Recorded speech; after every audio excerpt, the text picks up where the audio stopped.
We raise wheat, corn, sorghum, dairy. We got a dairy herd. We got pigs. We got cattle, stock cow herd. We even raise some turkeys. We used to raise 20,000 turkeys a year, but we don't anymore. We used to raise the white ones. Now we raise the old brown ones for a specialty market. New York is what we do. I was in the 8th grade, and my dad had terrible back problems, and and I actually stayed out of school 6 weeks to work. I wouldn't stay every continuous, but I'd stay home so many days a week to work, and I never thought nothing out of it. To me, it was more fun, or just as much fun as going to school. When I went to K-State in 1965, that was 50 years ago. Why, the theory was if you got a small farm, if you raise livestock, you can make it big. And that still is true today, because if you get back to it, kids that start out in 4-H or FFA or whatever, why, they can get small loans to start small products, and then you can get bigger, and it's basically always livestock. It isn't going out and renting land. The problem is, in this country, in my estimation, is they want everything bigger, and really that isn't always better. I mean, you get areas of the country where an Amish farmer can make it on 80 acres and maybe works a little bit in town, and I got guys in this area that think they got to have 3,000 acres. And I've had some young guys come to me just this last month here, and since the commodity prices of corn and stuff have went down so much, and soybeans, that they wonder sometimes if maybe we wouldn't be better off with some of the older ways. Then I started in the early 50s, and we kind of got along. Well, then by 1961, we was making some money, and so in 61, we just built a new building and increased, and then it turned out why everybody in the country done that, and the price went from basically 25 cents a pound to 14. So then you got to recoup. You got to figure out how we're going to keep it going. Well, this neighbor of mine that had all turkeys, he caved in. He couldn't make it, so he went to town and bought a motel. And me and my dad, my mom always said she milked cows so that us guys could feed cattle. Well, it was kind of the same way to help support the turkey business. We had a lot of enterprises. When I got out of high school in 1957, why, we only was raising probably 300 hogs a year, Dad and I, 400 at the most.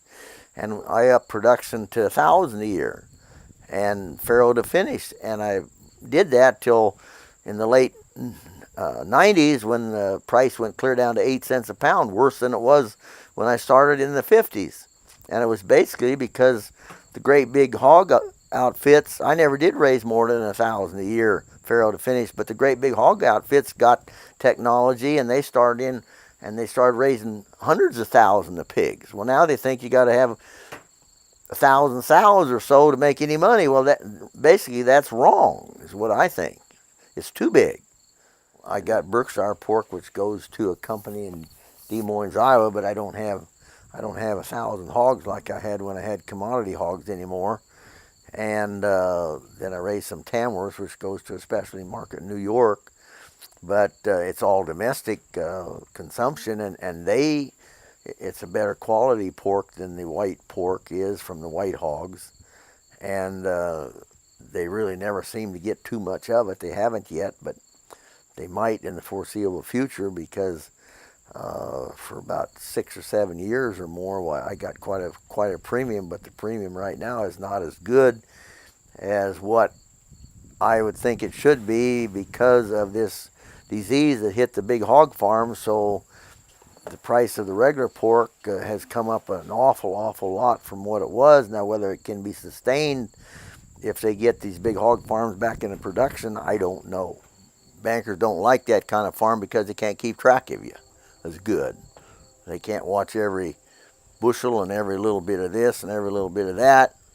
And so that's why the last 5 years has really been bad, where all they want is corn and beans. But I think that'll change, because we didn't make enough money in the livestock business in the last 5 years with the high-priced grain, that it has led to a period where I've never seen the scarcity, you might say, of hogs and cattle is great as today, and it's basically driven by not enough livestock. We couldn't keep back enough breeding herds because we didn't make any money.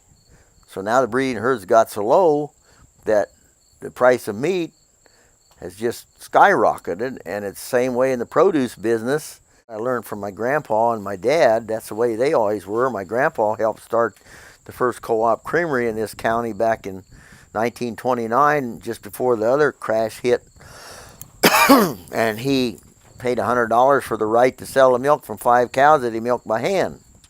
Well, by the 1930s, the 5 cows wouldn't make you any money either, but they did have a secure market for the butter in New York, this group of farmers in this county. Well, it kept on till about 1996, this co-op creamery did, until we got this guy that turned out to be a crook in Kansas City that was running the outfit, and he wanted to shut down all the small plants that was in this area, and he got it done, and then it turned out when he retired in 2006 that he stole $1 million from the company. And his name was Gary Hannum. But anyway, now DFA, the Big Dairy Farmers of America now, why they control this whole area, and you get to Wisconsin and Minnesota and those places where they got a lot of smaller co-op creameries yet, and their price of milk is higher than down here where we got one big one. So that tells me something right there. And then they go out to Fallon, Nevada and build a great big new plant, and they realize relying on the Chinese market to buy a certain kind of aerated milk for the Chinese babies, is what they say. It's the shelf life of it is a long time. Well, what if the Chinese do like they did to our distillers' dried grains here last week, decide they're not going to buy it?